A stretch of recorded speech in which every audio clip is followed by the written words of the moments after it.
बाद में हम देखते हैं कि एक लड़का एक लड़की को अपनी पीठ पर उठाकर कहीं जा रहा होता है और वो कहता है कि तुम मर नहीं सकती, मैं तुम्हें बचा लूंगा, यह तुम्हारे बड़े भाई का वादा है। तभी सीन शिफ्ट होता है जहां हम देखते हैं कि तानजीरो चारकोल बेचने के लिए शहर की ओर जाने वाला होता है। तभी उसकी माँ कहती है कि तुम्हें इतनी बर्फ में जाने की जरूरत नहीं है। पर फिर भी तानजीरो कहता है कि न्यू ईयर आने वाला है और मैं चाहता हूँ कि इस न्यू ईयर पर हम पेट भर के खाना खाएं, इसलिए मुझे जाना होगा। पर तभी उसके भाई और बहन उसके साथ जाने की जिद करने लगे। पर बाद में माँ और तानजीरो के समझाने पर वह मान जाते हैं। फिर तानजीरो वहाँ से निकल पड़ता है, बट रास्ते में उसे उसकी बहन नेजुको मिलती है और कहती है कि वो उसके छोटे भाई को सुला रही थी, नहीं तो वो बहुत रोता। अब तानजीरो शहर की ओर चला जाता है। अब शहर पहुंचकर तानजीरो चारकोल बेचने लगता है। पर तभी हम देखते हैं कि एक लड़का एक औरत से बचते हुए तानजीरो के पास आता है और कहता है, प्लीज तानजीरो, इसे सूंघकर बताना कि इसे किसने तोड़ा है। और तब तानजीरो उसे सूंघकर बताता है कि इससे बिल्ली की गंध आ रही है। तभी वो लड़का उस लेडी को कहता है कि मैंने तो पहले ही कहा था, मैंने प्लेट नहीं तोड़ी। अब हम देखते हैं रात हो जाती है और तानजीरो घर की ओर निकल पड़ता है। पर तभी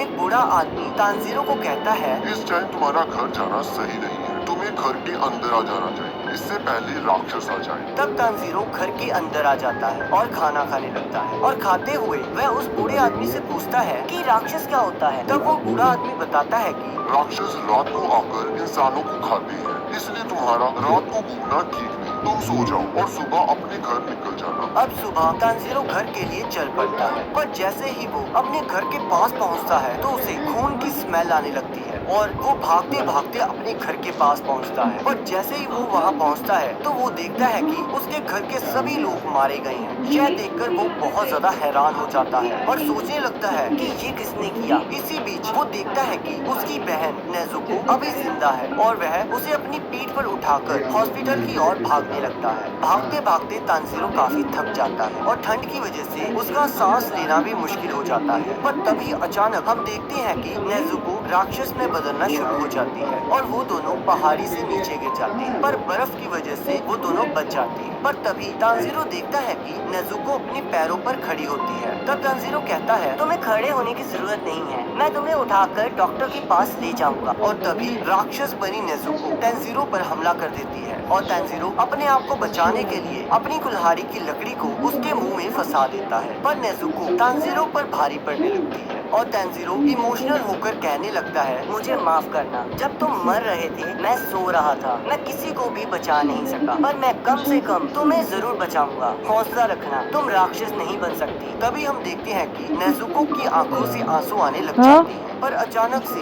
एक लड़का तलवार से नेजुको पर हमला कर देता है, पर तानजीरो उसे बचा लेता है। तब वो लड़का तानजीरो से पूछता है कि तुम इस राक्षस को क्यों बचा रहे हो? तब तानजीरो कहता है कि ये मेरी बहन है। अब वो लड़का नेजुको को पकड़ लेता है और कहता है कि मेरा फर्ज है कि मैं हर राक्षस को ढूंढूं और उसे मारूं। पर तब तानजीरो कहता है कि नेजुको ने किसी को नहीं मारा, यहाँ तक कि मुझे मेरे घर से एक अनजान गंध आ रही थी। मुझे लगता है कि उसी ने मेरी फैमिली को मारा है। मुझे नहीं पता नेजुको राक्षस कैसे बनी। तो वो लड़का बताता है कि इसके जख्म राक्षसों के खून के संपर्क में आए होंगे, इसी वजह से ये राक्षस बन गई है और इसी तरह ये राक्षस अपनी जनसंख्या बढ़ाते हैं। पर तब तानजीरो कहता है कि मेरी बहन ने किसी इंसान को नहीं मारा, प्लीज उसे छोड़ दो। तब वो लड़का कहता है कि तुम क्या मजाक कर रहे हो? अगर मैंने इसे छोड़ा तो ये तुम पर हमला कर देगी। पर तब तानजीरो कहता है कि ये मेरी बहन है, इसे पता है कि मैं इसका बड़ा भाई हूँ, ये मेरे पर हमला नहीं करेगी, मैं इसे ठीक करने का रास्ता ढूंढ लूंगा। तब वो लड़का कहता है कि एक बार कोई इंसान राक्षस बन जाए तो वह वापस इंसान नहीं बन सकता। पर तानजीरो कहता है कि प्लीज इसे छोड़ दो, मैं कोई ना कोई रास्ता जरूर ढूंढ लूंगा। और उसके आगे गिड़गिड़ाने लगता है। तब वो लड़का कहता है कि तुम इसे ठीक नहीं कर सकते, अगर मैंने इसे छोड़ा तो तुम भी राक्षस बन जाओगे। क्या तुम यही चाहते हो? और वैसे भी तुम बहुत कमजोर हो। हाँ, शायद राक्षसों के पास तुम्हारी बहन को ठीक करने का कोई रास्ता हो, पर वो ऐसा कभी नहीं करेंगे। क्योंकि ताकतवर हमेशा कमजोर को दबाता है। तब वो लड़का नेजुको पर हमला कर देता है, जिसे देखकर तेंजिरो उस लड़के पर हमला कर देता है, पर वो लड़का तेंजिरो के सिर पर मारकर उसे बेहोश कर देता है। और तभी वह देखता है कि तांजीरो के पास उसकी कुल्हाड़ी नहीं है, और तभी तांजीरो की कुल्हाड़ी उसके पास से गुजरकर पेड़ पर लगती है। तब वो लड़का तांजीरो की चालाकी को देखकर काफी इम्प्रेस हो जाता है कि कैसे उसने उसे चकमा देकर उलझाए रखा, पर उसका असली प्लान तो कुछ और था। पर तभी नेजुको उस लड़के पर हमला कर देती है और तांजीरो की तरफ जाने लगती है। पहले तो उस लड़के को लगता है कि नेजुको तांजीरो पर हमला करने वाली है, पर अचानक वो देखता है कि नेजुको तांजीरो को बचाने लगती है। अब एक तरफ नेजुको उस लड़के पर हमला करने वाली होती है और दूसरी तरफ वो लड़का सोचता है कि ऐसा कैसे हो सकता है? ये बहुत ज्यादा घायल है, इस टाइम इसे भूख भी बहुत लग रही हो,